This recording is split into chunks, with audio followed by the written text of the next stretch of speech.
Last lecture we were discussing about third persons. एक comedian है VIP,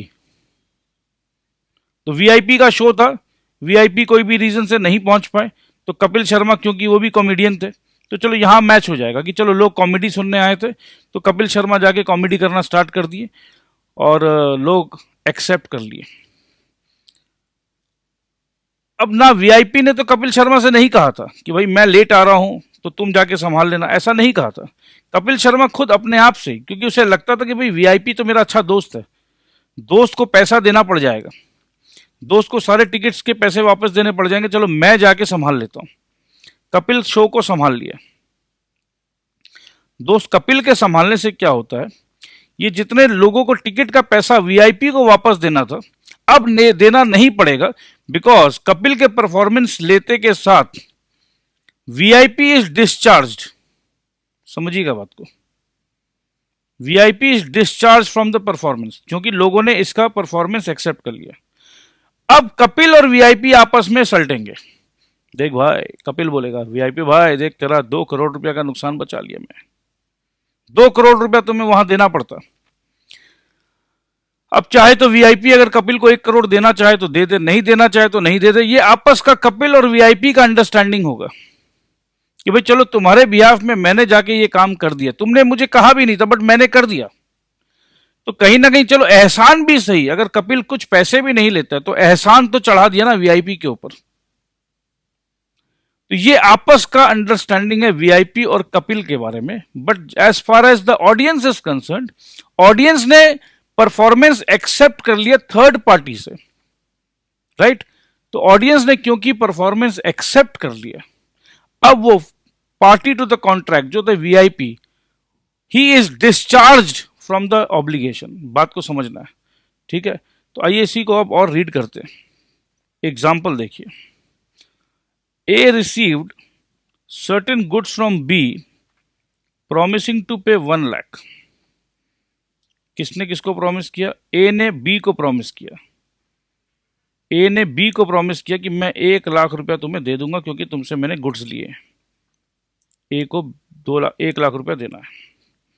later on A expressed his inability to make payment। ए बोल रहा भाई माफ कर दे, बेटी की शादी थी यार, अभी पैसे नहीं दे पा रहा हूं। ठीक है, ए का जिगरी दोस्त है, ए का जिगरी दोस्त है, उसका नाम है दोस्त। ठीक है, दोस्त D.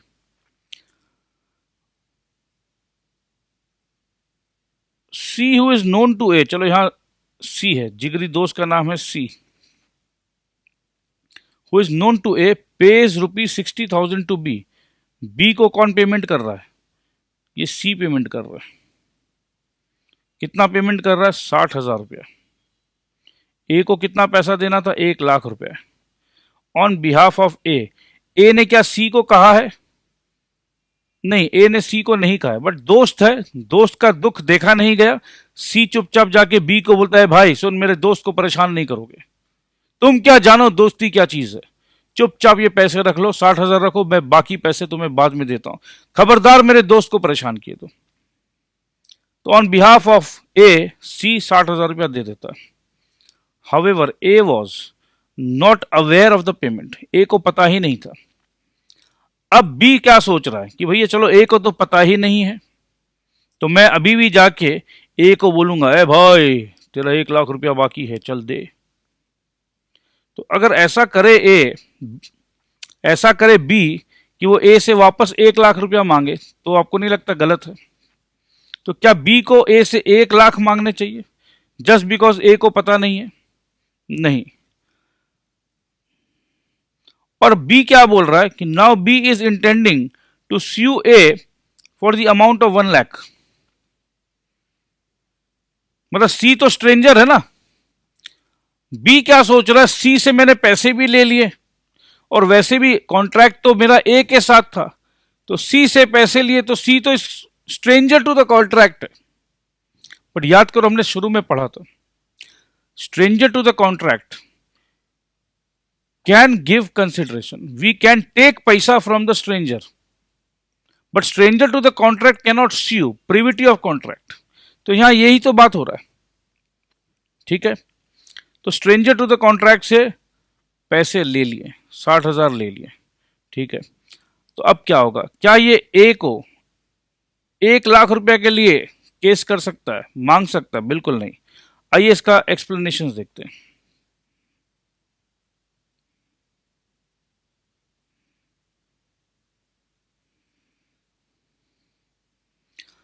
As per Section 41 of the Indian Contract Act 1872, when a promisee accepts performance of the promise from a third person, he cannot afterwards enforce it against the promiser. That is performance by stranger accepted by the promisee. ध्यान दीजिएगा, बस ये सब line ही आते हैं questions में, अब उस समय आपको समझना होगा। Performance by a stranger accepted by the promisee. अगर परफॉर्मेंस किसी स्ट्रेंजर ने किया, एक्सेप्ट प्रोमिसी ने किया, तो डिस्चार्ज कौन होगा? बस यही बात है। जैसे कि हॉस्पिटल का बिल किसी और ने भी पेमेंट कर दिया तो पेशेंट डिस्चार्ज हो जाता है, ठीक है। तो accepted by the promisee produces the result of discharging the promisor, although the latter मतलब promisor has neither authorised nor ratified. Ratified मतलब उसने ये नहीं कहा, अच्छा भैया सुनो, वो मेरे दोस्त ने तुम्हें पैसे दिए हैं ना, मेरे बिहाफ में दिए, समझ में आया बात? उसने ये भी नहीं कहा, nor ratified the act of the third party.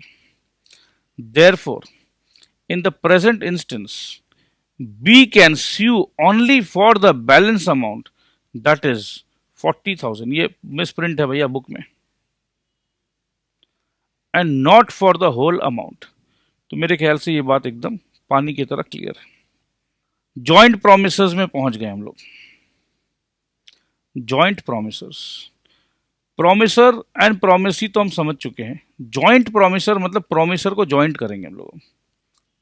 Sir promisor को जॉइंट करेंगे क्या चीज़ से? फेविकॉल से। फेविकॉल से नहीं जोड़ेंगे भाई, वादा से जोड़ेंगे। प्रॉमिस से जोड़ेगा दूसरा प्रोमिसर, एक प्रोमिसर, दूसरा प्रोमिसर, तीसरा प्रोमिसर, 3 प्रोमिसर, तीनों मिलकर वादा लेते हैं। जैसे अगर एक बहन है और 3 भाई है, तीनों भाई ने रक्षाबंधन वाले दिन वादा दिया कि बहन तुम्हारा रक्षा हम करेंगे, तीनों भाई ने वादा दिया, ठीक है। तो बहन भाई के कॉन्सेप्ट से समझो और मजा आएगा। अगर एक भाई, चलो बहन को क्या मतलब है? बहन को मतलब है मेरा कोई भी भाई परफॉर्म करे, राइट? भाई भाई आपस में समझेंगे। अब भाई भाई का क्या होता है? आप समझ लो बहन को 6 लाख रुपया देने का वादा किया, तीनों भाइयों ने मिलकर बोला कि बहन तुम चिंता मत करो, तुम्हें हम 6 लाख रुपया देंगे। अब बहन देख रही है कि भाई कौन सा भाई दे, बड़ा दे, मंझला दे, छोटा दे, इस चक्कर में बहन को पैसे ही नहीं मिल रहे। अब एक दिन बहन ने क्या किया, बड़े भाई को पकड़ा, बोला भैया भैया मुझे नहीं पता, आप जल्द से जल्द मुझे 6 लाख रुपया दीजिए, मुझे एडमिशन कराना अपने बच्चों का, मुझे बहुत काम है, बहुत कुछ खर्चा बाकी है, आपने कहा था 6 लाख दे देंगे। तो बड़ा भाई जो है बहन का दुख देखा नहीं गया, बोला अरे बहन गलती हो गई, तुम तुरंत के तुरंत 6 लाख रुपया ले लो। चलो तो बहन को तुरंत के तुरंत 6 लाख रुपया बड़े भाई ने दे दिया। अब एक बात बताओ, क्योंकि बड़े भाई ने 6 लाख रुपया दे दिया, ये एग्जाम्पल दे रहा हूं मैं, ठीक है, एग्जाम्पल को समझाने के लिए दे रहा हूं, हो सकता है रियल लाइफ में कुछ और हो, बट एग्जाम्पल को समझिए। तो क्या छोटा भाई ए, बी एंड सी, क्या छोटा भाई बी और सी आपस में ये तय किया गया था कि चलो जो भी पैसा लगेगा हम लोग तीनों भाई आपस में मिल बांट के दे देंगे? तो 2 लाख 2 लाख 2 लाख, राइट, 2 लाख 2 लाख 2 लाख देना था, पूरा का पूरा 6 लाख ए ने दे दिया।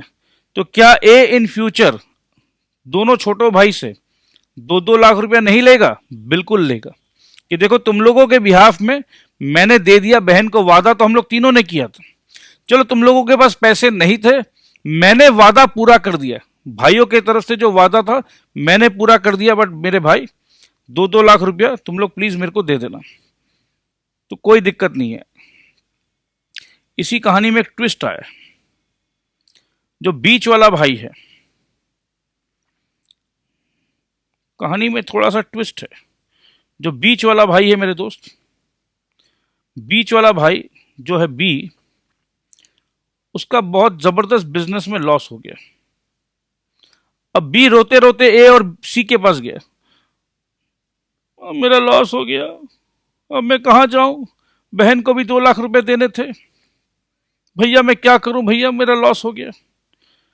अब बी ने कहा कि भैया मैं तो पैसा नहीं दे पाऊंगा। तो बी अगर पैसा नहीं दे पाएगा तो वादा जो था 6 लाख रुपए का था, तो क्या ये ए और सी जाके बहन को ये बोलेंगे कि देखो देखो बी का तो नुकसान हो गया, तो अब हम लोग दोनों भाई मिलके तुम्हें सिर्फ 4 लाख ही देंगे? अच्छा लगेगा? नहीं दोस्त, अच्छा नहीं लगेगा।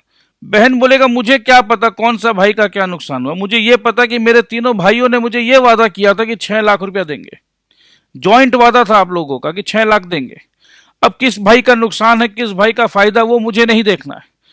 तो इस सिचुएशन पे क्या होगा, बी का जो नुकसान है 1-1 लाख रुपया ए के पास और सी के पास, मतलब ए और सी मिला के 3-3 लाख रुपया देंगे।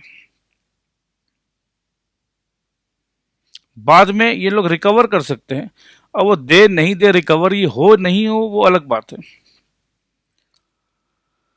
अब अगर समझ लो भाई मर जाता है तो भाई का जो लीगल एयर है या लीगल रिप्रेजेंटेटिव है,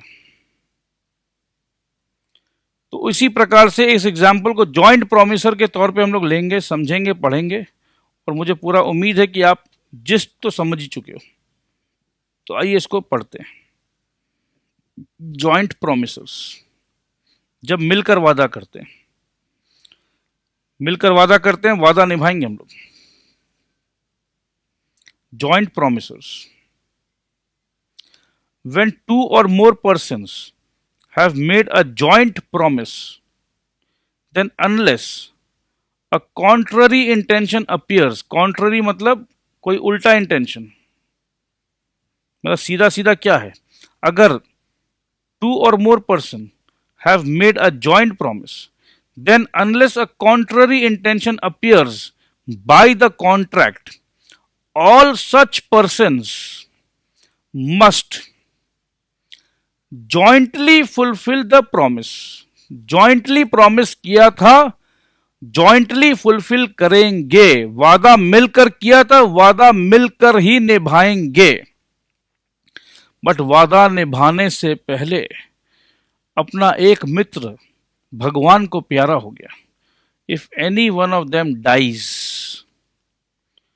तो अपने तो शुरू में पढ़े थे, अगर कोई व्यक्ति मर भी जाए तो उसका लीगल रिप्रेजेंटेटिव वादा निभाएगा। हिज लीगल रिप्रेजेंटेटिव, और लीगल रिप्रेजेंटेटिव वादा कितना निभाएगा, जितना का फायदा उसे हुआ है। याद रखिएगा, ये एप्लीकेबल हर जगह पे है। लीगल रिप्रेजेंटेटिव को मिला है 5 करोड़ और चुकाना है 6 करोड़, तो लीगल रिप्रेजेंटेटिव सिर्फ और सिर्फ 5 करोड़ तक ही चुकाएगा कि भैया जो मरे हैं उनके प्रॉपर्टी में से मुझे सिर्फ 5 करोड़ रुपया ट्रांसफर हुआ है, उन्होंने वादा किया था 6 करोड़ रुपया का, अब मैं 5 करोड़ से ज्यादा नहीं दे सकता हूं। तो ये बात तो पहले ही क्लियर हो चुकी है। If any one of them dies, his legal representative must jointly, legal representative किसका, जो व्यक्ति मरा है, जो जिंदा है उन लोग तो रहेंगे। तो अब क्या है, ए बी एंड सी ने वादा किया था, ए और बी जिंदा है, सी हैज डिसीज्ड, तो सी का जो रिप्रेजेंटेटिव है he will join A and B, the living members. If any one of them dies, his legal representatives must jointly with the surviving promises, surviving promises मतलब जो जिंदा है, fulfil the promise. If all of them die, अरे बाबा रे, सबके सब मर गए। हाँ, हो जाता है कभी कभी, एक ही गाड़ी में जा रहे थे, गाड़ी एक्सीडेंट हो गया, या एक ही ट्रेन में जा रहे थे, या एक ही फ्लाइट में जा रहे थे, सारा का सारा जहाज डूब गया या आग लग गया, कुछ भी है। If all of them die, the legal representatives of all of them must fulfil the promise jointly. ये एग्जाम्पल एकदम वैसा ही है, ठीक है, तो इसको पढ़ नहीं रहे हम, इस एग्जाम्पल को छोड़ दे रहे हैं। सो इस एग्जाम्पल को आप आराम से खुद पढ़ेंगे। अब एक इंपॉर्टेंट कॉन्सेप्ट का डिस्कशन करना है, succession and assignment. Succession and assignment. Succession क्या होता है? जैसे अभी हमने कहा कि लीगल रिप्रेजेंटेटिव काम करेंगे, ठीक है, तो जब भी कोई व्यक्ति मर जाए, राइट, और उसका सारा जायदाद उसके लीगल एयर को मिलता है, तो उसे कहते हैं सक्सेशन। सक्सेशन में क्या होता है दोस्त, ये व्यक्ति ए है, ये मर गए हैं, तो व्यक्ति ए का जितना भी लायबिलिटी था, देनदारी, और जितना भी एसेट्स था जो लेना है, अगर दोनों को दोनों ट्रांसफर होता है सक्सेशन में, जो लेना है वो भी और जो देना है वो भी, ठीक है। तो अगर एक बाप के मरने के बाद बेटे को वसीयत या बेटे को पूरा प्रॉपर्टी जो ट्रांसफर होता है, तो बेटा ये नहीं कह सकता कि जो लेना है बस मैं वो लूंगा, और जो देने वाला जो काम था भाई वो तो पिताजी पाते थे, पिताजी को देना था, राइट, तो पिताजी तो ऊपर चले गए, जाओ ऊपर जाके ले लो पिताजी से, ऐसा नहीं कह सकता। सक्सेशन में उसे जो देना है वो भी देना है और जो लेना है वो भी लेना है। तो ये दोनों बेसिकली एकदम सिंपल लैंग्वेज में एसेट्स एंड लायबिलिटीज दोनों का लेन देन होता है सक्सेशन में। अब हम बात करें असाइनमेंट का। असाइनमेंट में क्या होता है दोस्त, असाइनमेंट में अगर मुझे किसी से पैसे लेने हैं, वो मैं किसी और को ट्रांसफर कर दिया कि भाई ये काम कर, मेरे को पैसे लेने हैं, या ये मेरा पैसा है, मेरा पैसा तुम इसको दे देना, ठीक है। या अगर जैसे मैंने बिल्डर को 1 करोड़ का फ्लैट लिया, मैंने 40 लाख रुपया बिल्डर को पेमेंट कर रखा है, ठीक है, अब वो फ्लैट मैं अपने भाई को देना चाहता हूं क्योंकि मैं अमेरिका सेटल हो रहा हूं, तो मैंने लिख दिया कि ये जो 40 लाख रुपया जो मेरे अकाउंट पे है, मैं इनको नॉमिनेट करता हूं या असाइन करता हूं कि अब ये पैसे का बेनिफिट जो है, जो मुझे मिलने वाला था, ये पैसे का बेनिफिट तुम इनको दे देना, इसे कहते हैं असाइनमेंट। या मुझे कहीं किसी से पैसे लेने हैं, मैं अमेरिका सेटल हो रहा हूं, राइट, मैं अमेरिका सेटल हो रहा हूं, 50 लाख रुपए आएंगे, धीरे धीरे करके आएंगे, मैं तो 1 साल में आएंगे 50 लाख, तो मैंने अपने यहां किसी को असाइन कर दिया कि एक काम करना भैया, ये पैसा तू ले लेना मेरे बिहाफ में। असाइनमेंट में एक इंपॉर्टेंट चीज ये है कि जो पैसा लेने का जो चांस है ना, वही असाइन कर सकते हैं। पैसा देने वाला रिस्पॉन्सिबिलिटी जो है वो कभी जिंदगी में असाइन नहीं हो सकता है। इसका मतलब ये है कि समझ लो मैं अमेरिका जा रहा हूं और मैं ये कहूंगा कि देखो 50 लाख रुपया जो उसे देना है ना, मुझे समझ लो 50 लाख देना है किसी को, और मैं बोलूंगा देखो मैं तो जा रहा हूं अमेरिका, और मैं असाइन कर रहा हूं मेरे छोटे भाई को, he will pay you the money on my behalf. Assignment में ये होता है, इसका मतलब ये कि मैं अपना जिम्मेदारी जो मुझे पैसे देने थे वो कोई और देगा, क्यों देगा भाई, नहीं पॉसिबल है। तो ये याद रखना, असाइनमेंट में आप कुछ फायदा का कुछ बात हो तो वो किसी को ट्रांसफर हो सकता है, बट आप अपना जिम्मेदारी जो आपको देना था वो किसी और के माथे पर रख के चले जाओगे, और वो सामने वाला व्यक्ति क्यों देगा। इसका मतलब ये कि आप सामने वाले को फ्रॉड कर रहे हो, झूठा वादा करके भागने का चक्कर में हो, ठीक है। तो झूठा वादा, क्योंकि फ्रॉड में जहां झूठ बोल दिया वहां फ्रॉड हो गया, राइट, तो ध्यान रखना इस बात का, तो ध्यान रखो भाई। के बाद आइए रीड करते हैं distinction between succession and assignment.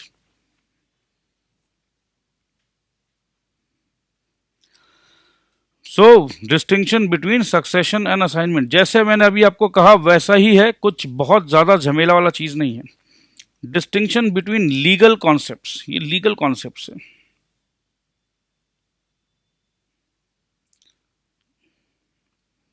That is succession and assignment may be noted carefully, पूरा ध्यान देना आप लोग।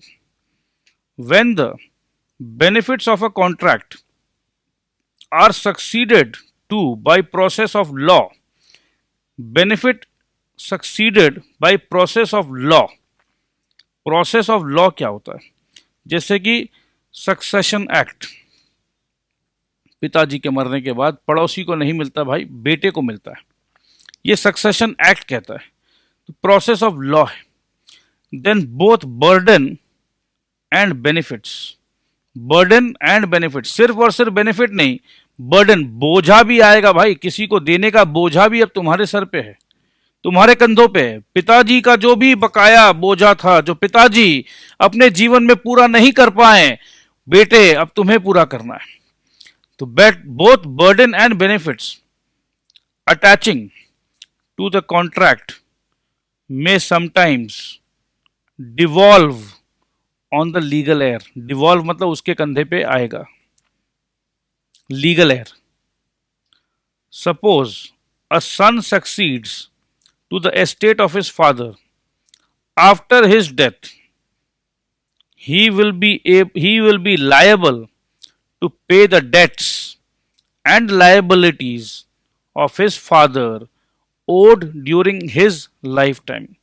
पिताजी के लाइफ टाइम पे जितना भी कर्जा था वो चुकाएगा उसका बेटा। But if the debts owed by his father exceed the value of the estate inherited by the son, देखो कितना अच्छा लैंग्वेज है दोस्त, जो मैंने बार बार आपको कहा है, एक्सप्लेन किया कि अगर पिताजी से इनहेरिट हुआ 4 करोड़ रुपया, देना है 5 करोड़ रुपया, तो मैं सिर्फ और सिर्फ 4 करोड़ रुपया ही दूंगा। हिंदी में ये लैंग्वेज आपको तुरंत समझ में आ गया है, बट एग्जामिनेशन में नंबर मिलना है, नंबर लेना है, तो दोस्त ये लैंग्वेज पर ध्यान दो। इसीलिए मैं इंस्टीट्यूट का टेक्स्ट बुक को रीड करता हूं कि लैंग्वेज आपको यहां से पिकअप करना है। देखो, but if the debts owed by his father exceed the value of the estate inherited by the son, then he would not be called upon to pay the excess. कितना अच्छा language है, ये language लिख कर आओगे, examiner देखेगा कि यार he is not beating around the Bush, उसे जो कहना है क्लियर सटीक भाषा पे उसने लिख दिया। दोस्त इसीलिए इंपॉर्टेंट है ICAI का टेक्स्ट बुक, समझ में सबको आता है, टीचर सिंपल हिंदी लैंग्वेज में समझाएगा, सब कुछ समझ में आ गया सर, अरे वाह सर कमाल कर दिया आपने क्या कॉन्सेप्ट समझाया। दोस्त सिर्फ कॉन्सेप्ट समझा देने से काम खत्म नहीं होगा, बार बार मैं यही समझाने का प्रयत्न कर रहा हूं। फैकल्टी, सबके सब फैकल्टी अच्छे हैं, सबके सब फैकल्टी को कॉन्सेप्ट पता है, सारे फैकल्टी आपको मदद करने के लिए ही है वहां पर, बट मदद क्यों नहीं हो पा रहा है, क्यों बहुत सारे बच्चे फेल हो जा रहे हैं, वो इसलिए क्योंकि एग्जामिनेशन पे लिखने का जो प्रतिक्रिया है वो कोई भी कोचिंग सेंटर पे टेस्ट नहीं किया जा रहा है। फैकल्टी पढ़ा के निकल जा रहे हैं, फैकल्टी अपने हिसाब से बेस्ट टू बेस्ट आपको समझा दिए हैं, बट ये प्रतिक्रिया नहीं है कि बच्चों का मैं रिटन एग्जामिनेशन लूं और चेक करूं कि वो बच्चा कैसा लिख रहा है। कोशिश हम करेंगे, BACA क्लासेस में ये कोशिश होगी, मॉक टेस्ट होगा, आप कैसा आंसर लिख रहे हैं उस पे हम आपको मार्क्स देंगे और समझाएंगे कि बेटे आपको कॉन्सेप्ट तो आता है बट आपको लिखना नहीं आता है। बट मेरे समझाने से भी क्या होगा, तो मैंने यही सोचा कि समझाने से ज्यादा कुछ ऐसा करो कि दवाई पहले से ही देना शुरू कर दो। टेस्ट मैंने लिया, टेस्ट लेने से पता चला कि ये बीमारी आई है। भाई सिर्फ बीमारी का पता चलाना इज नॉट द सोल्यूशन। जैसे एक डॉक्टर टेस्ट लेता, अरे भैया आपका ब्लड शुगर बहुत हाई हो गया है, एक काम करो ये दवाई लेना स्टार्ट कर दो, और दूसरा डॉक्टर कहता है भैया रोज मॉर्निंग वॉक करो तो कभी जिंदगी में ब्लड शुगर आएगा ही नहीं। तो दोस्त ये हम कर रहे हैं डेली मॉर्निंग वॉक, ये जो एक एक लाइन ICAI का स्टडी मटेरियल से हम पढ़ रहे हैं, डायबिटीज आने का चांस एकदम कम कर दे रहे हैं हम, तो कोई दवाई और कोई गोली देने का दरकार ही नहीं पड़ेगा। तो आई होप कि ये समझ में आ रहा है आपको। तो चलो दोस्त आगे बढ़ते हैं। In other words, the liability of the son will be limited to the extent of the property inherited by him. तो चलिए ये बात तो समझ में आ गया, ये बात आपको पहले भी समझ में आ गई थी, बट कैसे लिखना है वो बार बार मैं कह रहा हूं, बहुत इंपॉर्टेंट है। In the matter of assignment, जैसे मैंने कहा था असाइनमेंट में क्या होता है कि बेनिफिट्स मिलता है, बेनिफिट्स, ठीक है, बर्डन नहीं मिलेगा। ओके तो आइए पढ़ते हैं। However, the benefit of a contract can only be assigned. The benefit of the contract can only, ये देखो वर्ड देखो only, ये only वर्ड से ही समझ में आ रहा कि only the benefits can be assigned. ठीक है जी, but not the liabilities, but not the liabilities thereunder. अरे किसके अंडर? कॉन्ट्रैक्ट के अंडर. ये जो देयर अंडर शब्द है कॉन्ट्रैक्ट के अंडर. सो देयर अंडर मतलब there means the contract, there means the contract. Contract के अंडर में जो बेनिफिट्स है वो तो असाइन हो सकता है, मगर लाइबिलिटीज असाइन नहीं हो सकता है. क्यों नहीं हो सकता है? This is because when liability assigned a third party gets involved therein. Third party, liability मेरा था, कॉन्ट्रैक्ट ए और बी के बीच में था, कॉन्ट्रैक्ट ए और बी के बीच में था, मैंने असाइन कर दिया सी को लाइबिलिटीज, तो सी थर्ड पार्टी. ठीक है. दस, a debtor can not relieve himself. मैं था डेटर, मेरे को पैसे देने,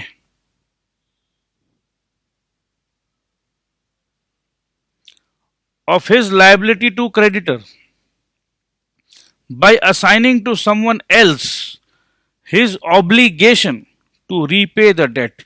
मैं अपना जिम्मेदारी किसी और के सर पे, मतलब अपना टोपी किसी और के सर पे पहना दूं और मैं निकल जाऊं, ऐसा नहीं होता है. On the other hand, if a creditor assigns the benefit of a promise,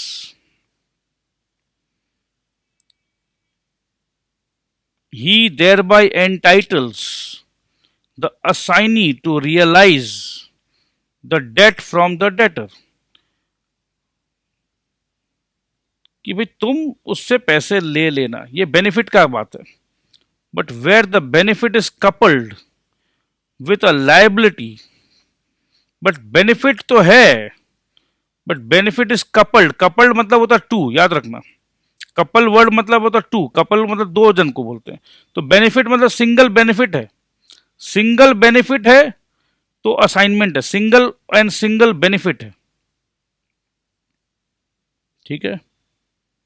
but benefit के साथ जोड़े में डाल दिया है बर्डन को, कपल्ड, कपल बना दिया. चलो कपल बना देते हैं, कपल बोलते हैं ना, कपल. देखो ये लैंग्वेज सीखना है. कपल मतलब दो. वापस से देखिए, but where the benefit is coupled, मतलब बेनिफिट का शादी करा दिया गया किससे? With liability. तो क्या ये असाइनमेंट कहा जाएगा? बिल्कुल नहीं. असाइनमेंट कुंवारा होता है.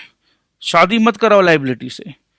अकेला खुश हूं मैं आजाद हूं, मैं इंडिपेंडेंट हूं, मैं अकेला हूं, मैं खुश हूं. सारा बेनिफिट ही बेनिफिट है. शादी का मतलब एक लाइबिलिटी के साथ बांध दे रहे हो. ये मैं मजाक कर रहा हूं भाई, तुम लोग सीरियसली मत ले लेना. ठीक है, तो समझने के लिए. But where the benefit is coupled with a liability और when a personal consideration has entered into making of a contract, then the benefit can not be assigned. अच्छा, तो ये अपने समझ गए हैं कि कपल विद द लाइबिलिटी होने से नहीं हो सकता असाइनमेंट. और कौन सा एक ऐसा केस है जहां असाइनमेंट पॉसिबल नहीं है? बताइए. असाइनमेंट पॉसिबल नहीं है जहां पर पर्सनल कंसिडरेशन हो. पर्सनल कंसिडरेशन मतलब ये काम मुझे खुद ही को करना है, राइट. व्हेन पर्सनल कंसिडरेशन, जैसे गाना मुझे ही गाना है, पेंटिंग मुझे ही करना है, डांस मुझे ही करना है. Personal consideration has entered into making of the contract, then benefit can not be assigned. ठीक है, तो ये एज सिंपल एज दैट.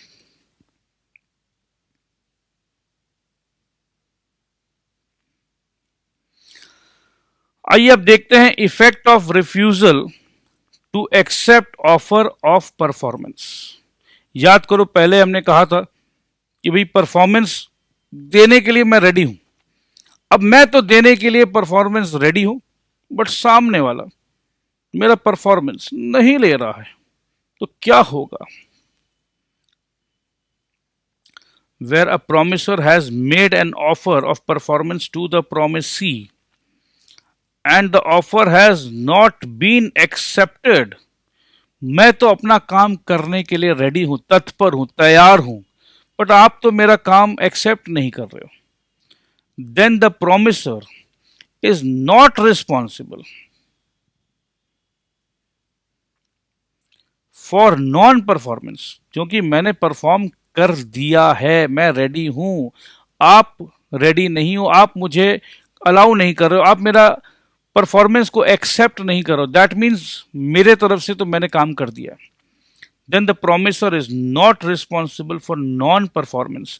मतलब आप बाद में ये मत कहना जी कि मैंने नहीं किया, मैंने तो कर दिया जी, आप नहीं मान रहे हो, nor does he thereby lose his rights under the contract। जैसे कि मैंने किसी टीचर को बुलाया और पर डे का टीचिंग पे मैं 500 रुपीज देता हूं, टीचर घर पे आ गई, अब मेरे बच्चे जो है एकदम शैतान बच्चे, और मम्मी नहीं पढ़ेंगे, मैम गंदी मैम है, इनको भेजो ना, नहीं पढ़ेंगे, नहीं पढ़ेंगे, रोज रोज पढ़ना पड़ता, नहीं पढ़ेंगे हम। अब माँ बेचारी अपने बच्चों को समझा रही, अरे मैम आई है पैसे लग जाएंगे, अरे मैम आई है पैसे लग जाएंगे। टीचर तो आ गई है, वो तो रेडी है पढ़ाने के लिए, अब आपके बच्चे रेडी नहीं है पढ़ने के लिए, तो you are not allowing her to perform, right.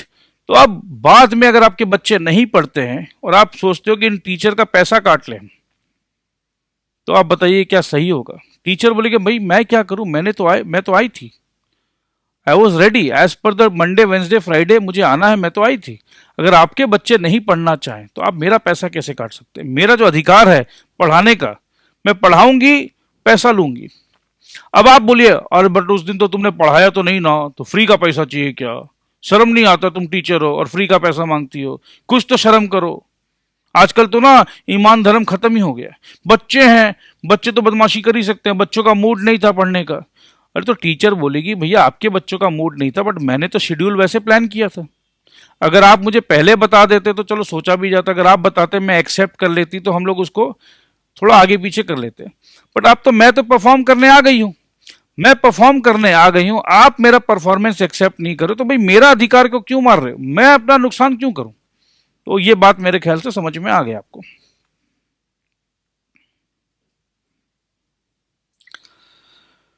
Every such offer must fulfill certain conditions which are as follows. It must be unconditional। कोई और विशेष कंडीशंस तो अटैच नहीं होते, कि जो बात थी वो ही हम करने आए थे, हम तो टीचर, हम तो पढ़ाने आए थे।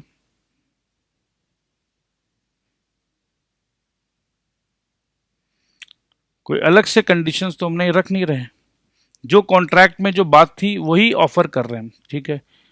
क्योंकि अगर मैं कुछ अलग कंडीशंस रखूं बाद में, उसके बाद अगर सामने वाला रिफ्यूज कर दे तो बात घूम जाएगी भाई। तो अनकंडीशनल है, बिना कोई कंडीशंस के, जैसा बात हुआ था कोई नया कंडीशंस ऐड नहीं हो रहा है, तो सेम टू सेम बात है। मैं आया हूं पढ़ाने के लिए, यही अपना तय हुआ था, मंडे वेंसडे फ्राइडे शाम को 5 बजे, और आज मंडे है, मैं शाम को 5 बजे आई हूं पढ़ाने, तो मैंने कुछ अलग से कंडीशंस नहीं रखा है। अगर अब मैंने कंडीशन रख दिया, मंडे वेंसडे फ्राइडे का बात हुआ था, मैं ट्यूसडे को आना चाहती हूं, तो सामने वाला परफॉर्मेंस को रिफ्यूज कर सकता है। कि देखो कंडीशंस क्या तय हुए थे, कंडीशंस ये थे अपने कॉन्ट्रैक्ट के कि मंडे वेंसडे फ्राइडे 5 से 7। अब वो टीचर ट्यूसडे को आ रही है, बोला नहीं नहीं भाई मैं तो ट्यूसडे को आऊंगी, तो टीचर ने कंडीशंस को चेंज कर दिया, राइट। उस सिचुएशन पे ऑफर परफॉर्मेंस जो हम करने चाह रहे हैं हमें रिफ्यूज किया जा सकता है। क्योंकि अब हम बोलेंगे अरे तो आप कैसे मैम है, आप ट्यूसडे को आ गए, आपको पता नहीं है ट्यूसडे को मेरे बच्चों का डांस क्लास है। नहीं नहीं नहीं नहीं, अब वो टीचर बोले भाई मैं तो आ गई थी, मैं तो रेडी टू परफॉर्म थी, I was ready to perform as per the contract act, अगर मैं रेडी हूं परफॉर्म करने के लिए तो आपको मेरा राइट देना पड़ेगा। भैया बट कॉन्ट्रैक्ट क्या था, कॉन्ट्रैक्ट में कंडीशन क्या था? कंडीशन था मंडे वेंसडे फ्राइडे का जी, राइट। अब आप आए हो ट्यूसडे को तो कंडीशंस चेंज हो गए। It must B unconditional. Clear? It must B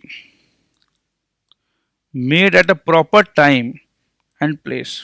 time and place ध्यान दीजिएगा। तो टाइम था मैडम का 5 बजे आने का, प्लेस था मेरे घर पे आने का। ठीक है, मेरा घर है स्पेस टाउन पे, तो मैंने मैम को कहा था 5 बजे स्पेस टाउन। अब होता ना कि भाई बच्चे नानी बाड़ी चले जाते हैं कई बार, राइट। अब बच्चे नानी बाड़ी चले गए और मैम को बोल रहे मैम मैम आप भी ना नानी बाड़ी आ जाइएगा बच्चों के। तो कोई जरूरी है मैम आएगी?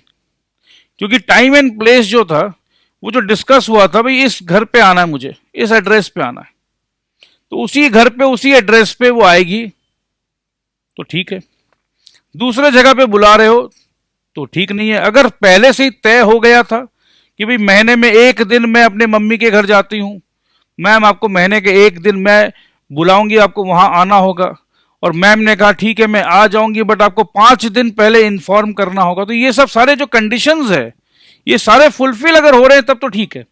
अगर कोई भी कंडीशंस ब्रेक हो रहा है तो नहीं चलेगा।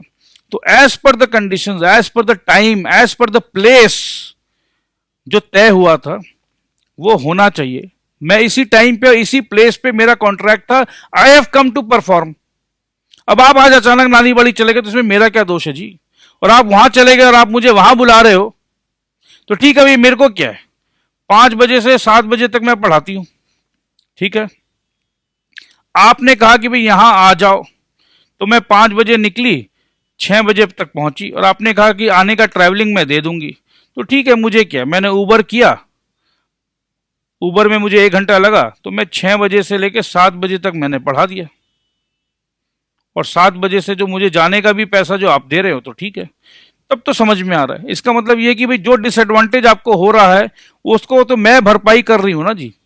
अगर मैं जिद करूं नहीं नहीं now you have to come and perform there, तो सामने वाला बोलेगा मैं क्यों परफॉर्म करूं जी, मेरा तो कॉन्ट्रैक्ट आपके साथ इस एड्रेस पे हुआ था। यही होता है दिनचर्या पे। देखो डे टू डे कॉन्ट्रैक्ट को देखो ना, डे टू डे कॉन्ट्रैक्ट ऐसा ही तो होता है। हम कॉन्ट्रैक्ट किए थे घर पे ट्यूशन पढ़ाने का और हम दूसरा जगह पे बुला रहे हैं, तो सामने वाला बोलेगा ना दूसरा जगह आने का मेरा एडिशनल ट्रैवलिंग पैसा कौन देगा जी? चलो मैं दे देती हूँ, एक्स्ट्रा टाइम मैं क्यों दूं जी, क्योंकि मेरा 8 बजे से दूसरा जगह ट्यूशन है जी। तो ये सब बात होता है। तो it must B at a proper time and place and under such circumstances that the person to whom it is made may have reasonable opportunity of ascertaining that the person by whom it is made is able and willing there and then to do the whole of what he is bound by the promise to do। कुछ नहीं है, ये simple सा बोल रहा है कि भाई मैं तो सारा काम करने के लिए रेडी हूं। फिर से पढ़ लो, it must be made at the proper time and place, ये तो क्लियर है एकदम। And under such circumstances, circumstance भी एकदम सही है, ठीक है। That the person to whom it is made may have a reasonable opportunity. अब जैसे टीचर आई है, तो person to whom it is made, teacher आई है पढ़ाने के लिए, वो अपने घर पे जो मैम है, जो भाभी जी रहती है, टीचर आई है, वो पढ़ाना चाह रही है, and the person to whom it is made have reasonable opportunity. अब घर पे जो भाभी जी है उनको एक पूरा रीजनेबल अपॉर्चुनिटी मिल रहा है ऑफ असर्टेनिंग। क्या देख रही है वो, अच्छा ये 5 बजे से 7 बजे पढ़ाने आई है, बट मैम आज तो आपको देखने से लग रहा है कि आपको बहुत जबरदस्त बुखार है, कैसे पढ़ाएंगे आप 2 घंटा? आप तो 2 लाइन बोल और खांसे जा रहा राइट। तो मुझे तो नहीं लगता कि आज आप पढ़ा पाएंगे। तो आप जो आ रहे हो, क्लेम कर रहे हो, आप आके बेसिकली यही कर रहे हो कि भाई देखो मैं 5 से 7 आई हूं, तो आप ऑफर टू परफॉर्म कर रहे हो कि देखो मैंने ऑफर कर दिया परफॉर्म करने का, ऑफर टू परफॉर्म। बट आपका तो परफॉर्मेंस करने का सिचुएशन मुझे दिख ही नहीं रहा है, राइट। मुझे जो दिख रहा है, आप तो आज स्टेट ऑफ माइंड में नहीं है, आपको तो खुद को बुखार हो रखा है। अच्छा, इसका मतलब यह है कि आप आएंगे और बुखार में आप टैबलेट लेकर बच्चों को होमवर्क करा के सो जाएंगे। बेटे तुम लोग होमवर्क करो, मैम का तबीयत ठीक नहीं है, मैं थोड़ी सी रेस्ट कर रही हूँ। तो मैम ये तो गलत बात है। आपसे बात हुआ था ट्यूशन पढ़ाने का, मेरे घर पे आके टैबलेट खा के सोने का बात नहीं हुआ था। तो आप तो ये करना चाह रहे हो कि आएंगे बच्चों को होमवर्क में बिजी कर देंगे, और आपको तो पता मैं घर पे रहती नहीं हूं। तो ये तो गलत बात है। तो आपको जो परफॉर्म करने का था, पढ़ाने का कॉन्ट्रैक्ट था, यहां आके बुखार में, बीमारी में सिर्फ अटेंडेंस नोट करवाने का कि देखो भैया मैं तो आई हूं परफॉर्म करने के लिए, ये सरासर गलत है। तो यही बात यहां लिखा हुआ है कि भाभी जी के पास रीजनेबल अपॉर्चुनिटी है to ascertain that the person by whom it is made. भाई जो टीचर बोल रही कि मैं पढ़ाने आई हूं, इज एबल, एबल ये वर्ड बहुत इंपॉर्टेंट, एबल, कि आज क्या उनका एबिलिटी है पढ़ाने का, क्या आज वो एबल है, क्या आज वो केपेबल है, एबल एंड केपेबल। नहीं मैडम, आज तो मुझे नहीं लग रहा है मैम कि आप पढ़ा पाएंगे। तो भाभी जी सर्टेनली असर्टेन करेगी, चेक करेगी कि आज ये पढ़ाने के सिचुएशन पे है क्या नहीं। And willing, able and willing, able तो है but she is not willing to teach today, able and willing there, and then to do the whole, whole मतलब क्या है, पढ़ाने का बात हुआ था मैडम, आप तो आके सिर्फ होमवर्क देके टैबलेट खा के सोने के चक्कर में हो। Whole of what he is bound by his promise to do. Whole, अगर सब्जी भी मैंने मंगवाया है, 10 किलो सब्जी मंगवाया और सामने वाला से 2 किलो सब्जी लेकर आया है, मैं रिफ्यूज करूंगी कि नहीं भाई तुमसे मुझे नहीं चाहिए, क्योंकि 10 किलो का बात हुआ था। होल कहां लाए हो तुम, you have not brought the whole, so I want to refuse. बाद में ये मत बोला नहीं मैंने तो भाई घर पे जा गया था, मैं सब्जी लेकर गया था, नहीं गलत बात है। तो असर्टेन करेगा कि ये ऑफर जो आप कर रहे हो, जो परफॉर्म करने आए हो, क्या आप जितना मैंने ऑर्डर दिया था, मैंने ऑर्डर दिया था आपको 10-15 आइटम का ऑर्डर दिया था, आपसे 2 आइटम लेकर आ रहे हो और डिलीवरी चार्ज मांग रहे हो 500 रुपया का।